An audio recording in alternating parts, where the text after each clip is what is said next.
We're here at Newman College today, and we're in and around the campus looking at people's fears in society. We've asked members of our own group and people generally on the campus, and we've looked at five major titles: appearance, other people's ideas of people, individuality, death and poverty, just to see what people generally think about society today. I do worry about the two children, two little boys, and with all the kind of gun and knife crime going on, especially, which there is quite a lot of in Birmingham, and they're only little at the moment, but I suppose that fear for their futures a little bit.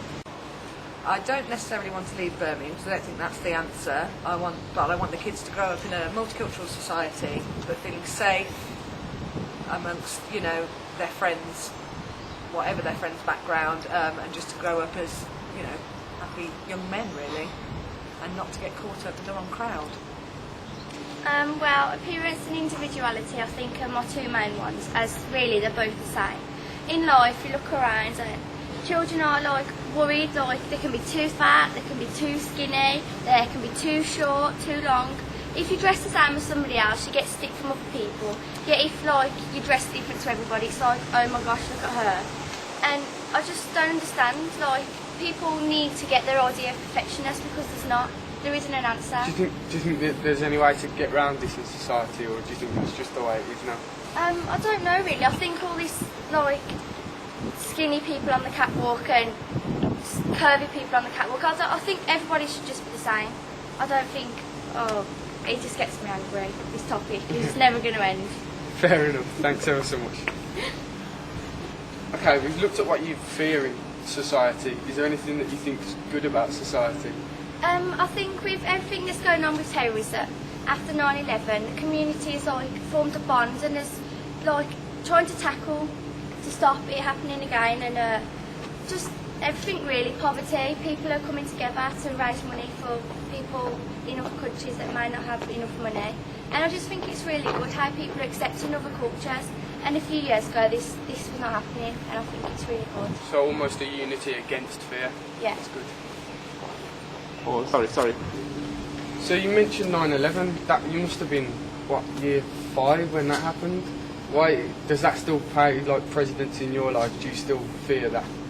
Well, I was 8 years old when it happened, and I can remember the day that it happened. I came back from school, and it was all over the news, and everybody was really upset about it. And it's played on my mind for a long time, and I haven't really thought about what really happened. And a few weeks ago, I watched a documentary on it, and it showed you everything that happened, and it did hit me. But the thing is, you need to live your life today, not what happened before. And terrorism is taking place, but at the end of the day, there's nothing we can do about it. So we just need to stick together as a community and try and get rid of it. But so we need to enhance the community spirit. Live for today. I was looking at the appearance one. I think that's quite interesting, because you might be frightened of the sort of vibes that people are giving off, or the look that they have. But I think sometimes it's just because they're wrapped up in their own world, and you might just be misinterpreting what they're giving off. So I think and you might see them another day and find that actually you might feel quite warm to them.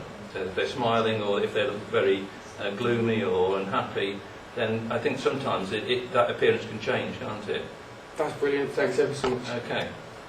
I think it's probably to do with your own confidence in the day as well.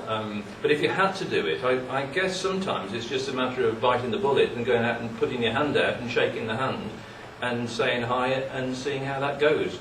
But sometimes people aren't receptive, and sometimes you're not feeling perhaps very confident yourself. So those two things, have to come together.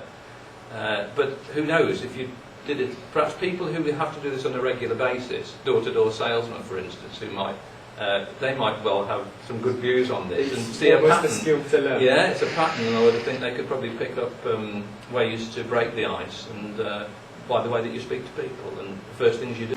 After looking at a cross-section of people and asking them what they fear most in society, we asked whether it was appearance, other people's perception of them, their individuality, death or poverty.